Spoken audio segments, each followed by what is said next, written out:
ராம்ஜியின் ரவுண்டப்பில் இந்த வார திரை விமர்சனம் நிபுணன்.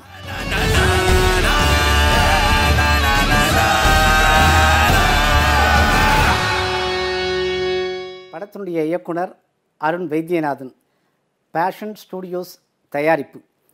படத்தை பார்க்கும்போது உள்ளபடியே 2 விஷயத்தில் சந்தோஷமாக இருந்தது. ஒன்று, ஆக்ஷன் கிங் அர்ஜுன் அவருடைய 150வது படம். 2வது, இதுவரைக்கும் சமீப காலம் வரைக்கும் வெள்ளித்திரையில் விநியோகஸ்தர்களின் படத்தை போட்டு அவர்களுக்கு நன்றி சொன்னதா எனக்கு தெரிஞ்ச வரைக்கும் இல்லை. ஆக விநியோகத்திற்கு நன்றி சொன்ன அருண் வைத்தியநாதன் கூட்டணிக்கு பாராட்டுக்கள், வாழ்த்துக்கள். படத்தை பொறுத்த வரைக்கும் பரபரப்பான அதிரடி ஆக்ஷன் சஸ்பென்ஸ் த்ரில்லராக ஒரு கதையை கொடுக்கணும் அப்படின்னு ஒரு நோக்கத்தோடு வந்திருக்கார் அருண் வைத்தியநாதன். இவர் ஏற்கனவே 2 படங்களை எடுத்தவர். ஒன்று, அச்சமுண்டு அச்சமுண்டு தமிழில் கொடுத்தார். பெருச்சாலின்னு ஒரு படத்தை மலையாளத்தில் கொடுத்தார். 2-3 ஆண்டு இடைவெளிக்கு பிறகு மீண்டும் தமிழில் வருகிற போது ஆக்ஷன் கிங் அர்ஜுனை கதாநாயகனாகி வைத்து இந்த படத்தை கொடுத்துருக்கார். படம் பரபரப்பாக ஆரம்பமானது. சமூக விரோதிகள் 4 பேரை ஒரு கட்டடத்துக்குள்ளே தங்கியிருக்கும்போது அவர்களை என்கவுண்டரில் போட்டு தள்ளும் ஒரு போலீஸ் அதிகாரியாக சிஐடி டிஎஸ்பி அந்த கதாபாத்திரத்தில் அர்ஜுன் அறிமுகமாறார். ஆரம்பிக்கும் போதே ஒரு பரபரப்பு அவரிடம். அவருக்கு உறுதுணையாக பிரசன்னா, அவரும் ஒரு அதிகாரி. அவருக்கு உடந்தையாக கூடவே வரலட்சுமி, அவரும் அந்த காவல்துறையில் ஒரு பொறுப்புள்ள அதிகாரி. இந்த 3 பேரும் சேர்ந்து சமூக விரோத சக்திகளை என்கவுண்டரில் போட்டுட்டு வெளிவந்த பிறகு அடுத்து காட்சி ஆரம்பிக்கிற போது அடுத்து இடைவேளை வரைக்கும் 4 கொலைகள். ஒன்று, அரசியல் கட்சி தலைவர் ஒருவர். அது யார் செஞ்சது, எப்படி செஞ்சாங்க, பின்னணி என்ன அப்படிங்கிற கண்ணோட்டத்தில் அர்ஜுன் டீம் தீர விசாரிக்கிற போது அவங்களுக்கு ஒரு அதிர்ச்சி. அடுத்து டாக்டரைத்தான் கொலை பண்ண போகிறோம் அப்படிக்கான சமிக்ஞையோட அதில் ஸ்டெதாஸ்கோப் மாட்டி வச்சுட்டு போயிடுறாங்க. 3வது, இதே டீம் துப்பு தொடக்க வருகிற போது அதே மாதிரி மீண்டும் அவர்களுக்கு அதிர்ச்சி. அவர் வக்கீலுடைய டை. 3வதாக கொலை செய்யப்படுகிறவர் ஒரு வக்கீல். அதையும் எஸ்டாப்ளிஷ் பண்ணி அவரும் கொலை செய்யப்படுகிறார். ஒரு காவல்துறை அதிகாரி கொலை செய்யப்படுகிறார்னு சிம்பாலிக்காக ஒரு காக்கி சட்டை. இந்த கொலைக்கெல்லாம் காரணம் ஒரு சைக்கோ த்ரில்லராகத்தான் இருக்க வேண்டும் அப்படின்னு அர்ஜுன் டீம் தீர்மானமாக முடிவு பண்ணுறாங்க. இடைவேளைக்கு பின் உள்ளே வந்து உட்காருகிற போது கதை வேறு ரூபத்தில் நகருகிறது. சுமன், அவருடைய மனைவி சுகாசினி மணிரத்னம், பிரபலமான கட்டிடக்கலை நிபுணர்கள். அவர்களுக்கு ஒரே மகள். மகளிடம் பாசம் செலுத்த நேரம் இல்லை. இந்த வீட்டில் ஒரே ஒரு வேலைக்காரன். பாசமாக வளர்த்த மகளிடம் தகாத உறவு கொண்டு வேலைக்காரன் உறவை பார்த்த அதிர்ச்சியில் அவன் கொலை செய்யப்படுகிறான். ஒரு கேள்விக்குறி. முந்தைய இடைவேளைக்கு முன்னால் நடந்த 4 கொலைகளுக்கும் இடைவேளைக்கு பிறகு வந்த சுமன் கூட்டு குடும்பத்தினுடைய நிகழ்வுகளுக்கும் பின்னணியில் ஒரு சைக்கோ த்ரில்லர் இருக்கிறான். அவன் யார், அவனை எப்படி கண்டுபிடிப்பது, கண்டுபிடிப்பதற்கு வியூகம் எப்படி அமைப்பது என்று திட்டமிட்டு செயல்படுகிறார் ஆக்ஷன் கிங் அர்ஜுன், அவரது கூட்டணி. இது இப்படி இருக்கிற போது நடுவில் எந்த ஒரு போலீஸ் அதிகாரிக்கும் வராத பார்க்கின்சன்ஸ் நோய், நரம்பு தளர்ச்சி உங்களை பாதித்திருக்கிறது என்று அர்ஜுனுக்கு டாக்டர்கள் எச்சரிக்கிற போது அங்கே ஒரு அதிர்ச்சி. இவர் சைக்கோ த்ரில்லரை பிடிக்கிற நேரத்தில் எப்படி அவனிடம் சிக்கினார், இவனோடு இருந்த அதிகாரிகள் வரலட்சுமியும் பிரசன்னாவும் கொலையாளியின் கையில் எப்படி மாட்டினார்கள், அந்த கேஸையே முடிக்கிறாள் என்பதுதான் பிற்பாதி வருகின்ற ஆக்ஷன் கதை.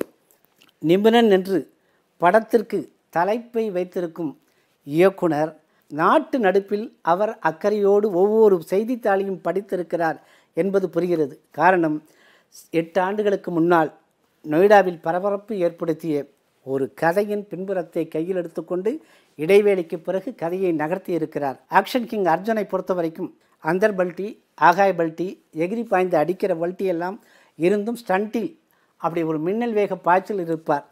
இந்த படத்தில் அவர் வித்தியாசமாக இந்த அந்தர் பல்ட்டி ஆகாய பல்ட்டி எதற்கும் போகாமல் போலீஸ் அதிகாரி என்ற ஒரு கண்ணியத்தில் கையில் பிடித்திருக்கும் அந்த ரிவால்வரை வைத்துக்கொண்டு டுமில் டுமில் டுமில் என்று சுட்டு தள்ளிக்கொண்டே வருகிறார். அதை வைத்து கதையை நகர்த்தி இருக்கிறார்கள். அந்த பார்க்கின்சன்ஸ் நோயால் பாதிக்கப்பட்டு கிளைமேக்ஸ் காட்சியிலும் இடைவேளைக்கு முந்தைய காட்சியிலும் நரம்பு தளர்ச்சியில் கையில் பிடித்திருக்கும் ரிவால்வரை கீழே போட்டுவிட்டு அந்த தவிக்கிற துடிப்பும் ஒரு பாராட்டுக்குரிய நடிப்பு.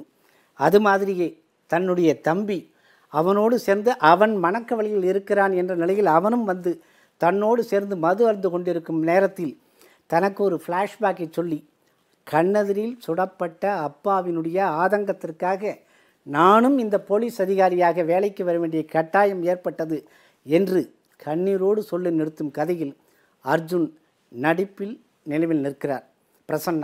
பிரசன்னாவை பொறுத்த வரைக்கும் கொஞ்சம் கூட அலட்டி கொள்ளவில்லை. அழகாக அமைதியாக நடித்தாலும் வரலட்சுமி ஒரு இடத்தில் அவரை கான்ஸ்டபிள் என்று கலாய்க்கும் போது சிரிப்பை வரவழைக்கிறார். வரலட்சுமி போன வாரம் ஒரு படத்தை பார்த்தோம், விமர்சித்தோம். அந்த படத்தினுடைய நடிப்பிற்கும் இன்று பார்த்திருக்கும் இந்த நிபுணன் படத்தின் நடிப்பிற்கும் மாறுபட்ட நடிப்பு. குறிப்பாக அர்ஜுனை கொலையாளி வீகம் வைத்து பிடிக்கப் போகும் அந்த கட்டத்தில் மருத்துவமனைக்குள் இருந்து கொண்டிருக்கும் அவர் மின்னல் வேகத்தில் இங்கும் அங்கும் ஓடி பாதுகாப்பை அதிகரிக்க வேண்டும் என்று ஒவ்வொருவருக்கும் கட்டளையிட்டு அந்த தயார்படுத்தி பாதுகாப்பு பரபரப்போடு நிற்கிறாரே, அந்த காட்சியில் இவர் சரத் குட்டி என்று சபாஷ் பட வைத்திருக்கிறார். வரலட்சுமிக்கு வாழ்த்துக்கள். சுகாசினி சுமனும் 2 காட்சிகளில் வந்தாலும் கொடுத்ததை செய்திருக்கிறார்கள். அவ்வளவுதான். கிளைமேக்ஸில் வரும் அந்த சைக்கோ கில்லர் யார், அதை ஒரு சஸ்பென்ஸோடு சொல்லியிருக்கிறார்கள். அதை நீங்கள் படம் பார்த்து தெரிந்து கொள்ளுங்கள்.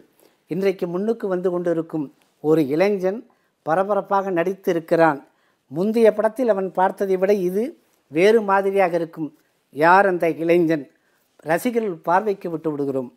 இந்த படத்தில் பாடல்களுக்கு 3 பேர். ஒன்று மதன் கார்த்திக், இன்னொன்று அருண் காமராஜ், 3வது இயக்குனர் அருண் வைத்தியநாதனே ஒரு பாடலை எழுதியிருக்கிறார். இதுவும் கடந்து போம். பாடல்களுக்கு அதிகம் முக்கியத்துவம் இல்லை. அது மாதிரியே காமெடிக்கும் அதிகம் முக்கியத்துவம் இல்லை. ஒளிப்பதிவு தரமாக இருக்கிறது. படத்தொகுப்பு சதீஷ் சூர்யா பாராட்டுக்குரியவராக இருக்கிறார். காரணம், மின்னல் வேகத்தில் காட்சிகள் நகர்ந்து கொண்டிருக்கிறது.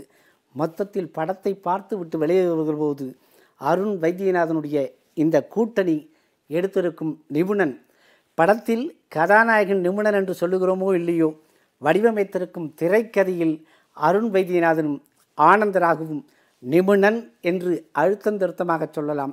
படம் பார்த்தேன், வெளியே வந்தேன். வருகிற போது மனசுக்குள் அதனுடைய விமர்சனம் இழையோடியது.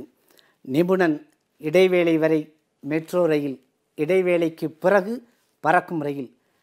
மீண்டும் அடுத்த விமர்சனத்தில் சந்திப்போம்.